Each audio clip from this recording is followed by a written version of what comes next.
Hi friends, welcome to Farah Fazil குட்டி சுட்டீஸ். Friends, இன்றைக்கி வந்து பார்த்தீங்கன்னா இப்போ ஈவினிங் வந்து ஒரு டிஃபன் மாதிரி ஒன்று ரெடி பண்ணுறோம். ஃப்ரெண்ட்ஸ், ஃபரா வந்து பாஸ்தா கேட்டுட்டு போயிருந்தா கிளாஸ்க்கு. அழகாக இன்றைக்கி வந்து 2 கிளாஸுமே போயிருக்கு. குழந்த அரபிக் கிளாஸ்க்கும் போயிருக்கா, ஹிந்தி டியூஷனுக்கும் போயிருக்காங்க. நார்மலாக நம்மளுக்கு ஒரு கிளாஸ் போகிறதுக்கே முடியாது. குழந்தை ஸ்கூல் முடிச்சுட்டு வந்து திருப்பி 2 கிளாஸ் அட்டன் பண்ண போயிருக்காங்க. அவங்களுக்காக தான் இன்றைக்கி ஸ்பெஷலாக நம்ம அவங்க கேட்ட பாஸ்தா ரெடி பண்ணுறோம். ஆல்ரெடி வந்து இந்த பாஸ்தா வந்து ஆல்ரெடி வேக வச்சுட்டு நம்ம வச்சுருக்கோம். நான் வந்து இந்த பேட்டர்னில் தான் ஃப்ரெண்ட்ஸ் செய்வேன். வெங்காயம், தக்காளி, கொத்தமல்லி, புதினா எல்லாமே அரைச்சி போட்டுவிடுவேன். கூட கொஞ்சம் ஏதாச்சும் நான்வெஜ், சிக்கன், எறா அந்த மாதிரி ஏதாச்சும் இருந்துச்சுன்னா போடுவோம். அப்படி இல்லைனா முட்டை ஆட் பண்ணுவேன். இன்றைக்கி எறா இருக்குது, ஸோ அதை ஆட் பண்ணி தான் பண்ண போகிறோம். இப்போ நம்ம டேரெக்டாக வந்து ஆனியனை போட்டுடலாம்.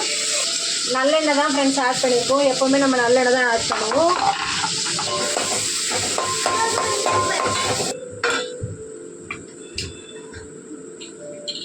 வெங்காயம் வதங்குற கேப்பில் நம்ம தக்காளி எடுத்து வச்சுருக்கிறதுக்கு மிக்சியில் அரைக்கிறதுக்கு கட் பண்ணி போட்டுடலாம் ஃப்ரெண்ட்ஸ். மீடியம் சைஸில் வெட்டி போட்டுடலாம். மிக்சியில் தான் அரைக்க போகிறோம். கை எட்டாத, கை மேலே இருக்குது, ட்ரைபேடில் இருக்கு. தொடாத, எதனா தொட்டு மொத்தமாக கவுந்துடும். அப்படி போய் எட்ட போ. இந்த ட்ரைபேடில் வச்சுட்டு பண்ணுறதுக்கு எனக்கே ரொம்ப பயமாக இருக்குது ஃப்ரெண்ட்ஸு. இப்போது எனக்கு விழுன்னு தெரியல, பயமாக தான் இருக்குது.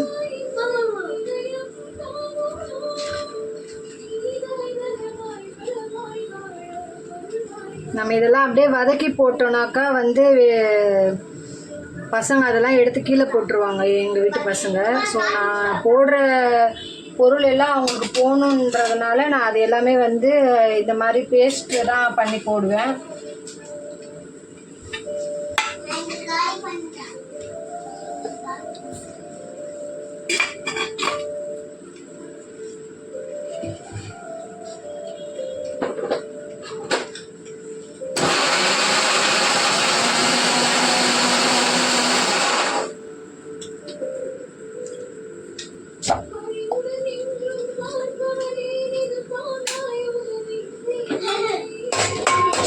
வெங்காயம் வதங்கிடுச்சு ஃப்ரெண்ட்ஸ். நெக்ஸ்ட்டு நம்ம இஞ்சி பூண்டு ஆட் பண்ணிக்கலாம்.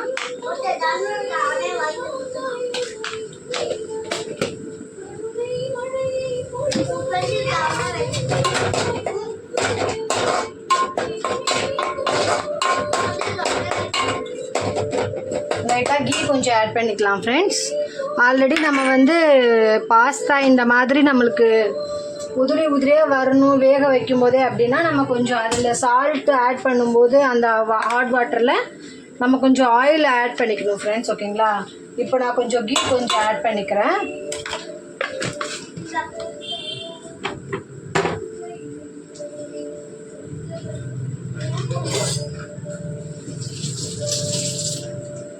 இதில் நான் இந்த அளவுக்கு நான் எடுத்து வச்சிடுறேன் ஃப்ரெண்ட்ஸ். ஏன்னா நாளைக்கு காலைல பசங்களுக்கு வந்து ஸ்வீட் பாஸ்தா பாயாசம் மாதிரி ஸ்நாக்ஸ்க்கு மட்டும் கொஞ்சோண்டு மில்க் ஆட் பண்ணி நம்ம நட்ஸ்லாம் போட்டு ஒரு பாயாசம் மாதிரி வச்சுட்டா அது கொஞ்சம் நாளைக்கு கரெக்டாக இருக்கும். ஏன்னா இப்போ இது பாஸ்தா வந்து ஃபாரா மட்டும் தான் சாப்பிடுவாங்க. ஃபாசிலுக்கு வந்து தோசை சொல்லிட்டாங்க. நேற்று நம்ம நிறைய டிஷ் பண்ணியிருந்தோம் வெளியே கொடுக்குறதுக்கு. ஸோ அதுக்கு சிக்கன் சால்னா எல்லாமே அப்படியே நிறைய இருக்குது ஃப்ரெண்ட்ஸ். ஸோ அதை வச்சு தான் எனக்கு மார்னிங் பசங்களுக்கு ஸ்கூலுக்கு ரெடி பண்ணி அனுப்பிட்டேன்.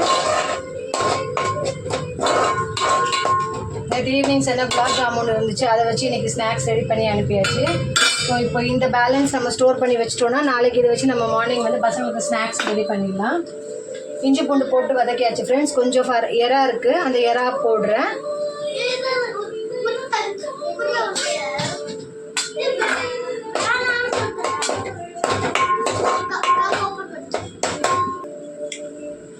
ஃபரா ஹிந்தி கிளாஸ்லேருந்து வந்துட்டு மஷ்ரூம் சாப்பிட்டுட்டு இருக்காங்க ஃப்ரெண்ட்ஸ்.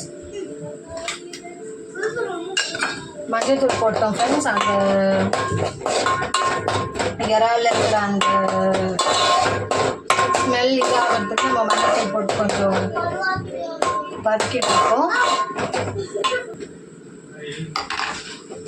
மஞ்சள் தூள் போட்டு வதக்கியாச்சு ஃப்ரெண்ட்ஸ். அரைச்சி வச்சுருக்க தக்காளி, கொத்தமல்லி, புதினா எல்லாம் நம்ம ஆட் பண்ணிடலாம்.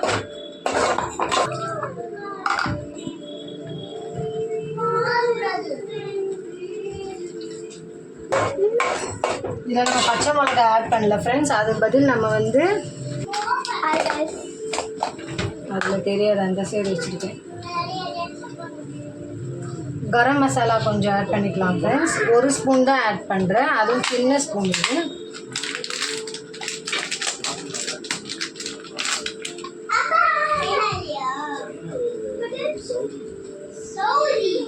சிக்கன் மசாலா கொஞ்சம் ஆட் பண்ணியிருக்கேன். சால்ட் ஆட் பண்ணிக்கலாம் ஃப்ரெண்ட்ஸ். இது நல்லா நம்மளுக்கு ட்ரை ஆனதும் நம்மளோட பாஸ்தாவை நம்ம ஆட் பண்ணிட வேண்டியதான். பாஸ்தா வேக வைக்கும் போது சால்ட் ஆட் பண்ணியிருந்தோம். ஸோ இப்போ நம்ம ரெடி பண்ணியிருக்க இந்த மசாலாவுக்கு ஏற்ற சால்ட்டை நம்ம போட்டுக்கலாம் ஃப்ரெண்ட்ஸ். ஃப்ரெண்ட்ஸ் நம்மளுக்கு இது நல்லா வந்து ட்ரை ஆகிடுச்சு. இதில் போட்டு இருக்க வாட்டரில் ட்ரை ஆகிடுச்சு. இப்போ நம்ம டேரெக்டாக வந்து வெறும் பாஸ்தாவை மட்டும் ஆட் பண்ண போகிறோம். இது கொஞ்சம் தண்ணி போட்டு நம்ம வச்சுருந்தோம், ஏன்னா அது ஒன்றோட ஒட்டக்கூடாதுன்றதுனால அந்த தண்ணியை வடிகட்டிட்டு நம்ம பாஸ்தாவை மட்டும் போட்டுடலாம் ஃப்ரெண்ட்ஸ். இன்னும் ஒரு மேக்ஸிமம் 2 மினிட்ஸில் நம்மளுக்கு ரெடி ஆகிடுச்சு ஹெல்த்தியான பாஸ்தா. இதுக்கப்புறம் நம்ம ஃபுல் வச்சுட்டு அதை ஃபுல்லாக நம்ம மிக்ஸ் பண்ண வேண்டியதான் ஃப்ரெண்ட்ஸ். பசங்களுக்கு ஃபேவரட் ஃபுட்டு கொடுத்த மாதிரி ஆச்சு. அது நம்ம கையிலே நம்ம ஹெல்த்தியாக அவங்களுக்கு ப்ரெசென்ட் பண்ண மாதிரியே ஆயிடுச்சு. அதுவும் இதில் நல்லா நம்ம எல்லாமே வந்து பசங்க சாப்பிடும்போது எதுவுமே அவங்களுக்கு வாயில் வராது. வெங்காயம் தக்காளி எல்லாமே நம்ம வந்து அரைச்சி தான் போட்டிருக்கோம். பாஸ்தா கூட அந்த இறாலோட ஃப்ளேவர் இறங்கி ஸ்மெல் சூப்பராக வந்துட்டுருக்கு ஃப்ரெண்ட்ஸ். ஒரு 5 மினிட்ஸ் மேக்ஸிமம் 5 மினிட்ஸ்க்குள்ளே இது ரெடி ஆகிடும் நமக்கு இந்த போர்ஷன். ஒரு 5 மினிட்ஸ் மட்டும் நம்ம க்ளோஸ் பண்ணி வச்சுட்டோன்னா அப்புறம் கம்மன்னு பாஸ்தா ரெடி ஆகிடும் ஃப்ரெண்ட்ஸ். நம்ம பாஸ்தா போட்டுட்டு யூஸ் பண்ணிட்டோம். அதில் இருக்க வாட்டர் வச்சுறதுக்காக இப்போ நம்ம மிக்ஸ் பண்ணிக்கலாம் ஃப்ரெண்ட்ஸ். வாட்டர் அதில் இருக்கக்கூடிய அந்த நீர் பதம் வந்து கொஞ்சம் கொஞ்சமாக நமக்கு ட்ரை ஆகிட்டுருக்கு. ஸோ இன்னும் ட்ரை ஆகணும். ஸோ நான் ஃபுல்லாக வச்சுட்டு நான் மிக்ஸ் பண்ணுறேன் ஃப்ரெண்ட்ஸ். அடி பிடிச்சிடக்கூடாது. ஸோ ஃபைனலாக நம்ம பாஸ்தா ரெடி ஆகிடுச்சு ஃப்ரெண்ட்ஸ். வாங்க பார்க்கலாம். பாருங்கள் ஃப்ரெண்ட்ஸ், ஹோம்மேட் பாஸ்தா ரெடி ஆகிடுச்சு. எறா போட்ட பாஸ்தா ஃப்ரெண்ட்ஸ். ஃபைனலாக நம்ம போட்டு மிக்ஸ் பண்ணிட்டோம். அதில் இருந்த வாட்டர்லாம் ஃபுல்லாக இதாகிடுச்சு. இப்போ நம்மளுக்கு டைரெக்டாக பாஸ்தா சாப்பிடக்கூடிய அந்த பக்குவத்துக்கு வந்துருச்சு. வீட்டிலேயே நம்ம பசங்களுக்காக சடனாக ரெடி பண்ணக்கூடிய ஒரு டிஷ்ஷில் இதுவும் ஒன்று ஃப்ரெண்ட்ஸ். கூட நம்மக்கிட்ட நான்வெஜ் ஏதாச்சும் இருந்துச்சுன்னா அதை ஆட் பண்ணிக்கலாம். இல்லைனா நோ வரிஸ், நம்ம முட்டை கூட ஆட் பண்ணிக்கலாம். நல்ல சூப்பராக இருக்கும் டேஸ்ட்டு. நான் இன்றைக்கி எறா ஆட் பண்ணியிருக்கேன். ஓகே ஃப்ரெண்ட்ஸ், பிடிச்சிருந்தா வீடியோ பார்க்குற நீங்கள் பிடிச்சிருந்தா ஒரு லைக், ஷேர், ஒரு சப்ஸ்கிரைப் பண்ணுங்கள் ஃப்ரெண்ட்ஸ். தேங்க்யூ.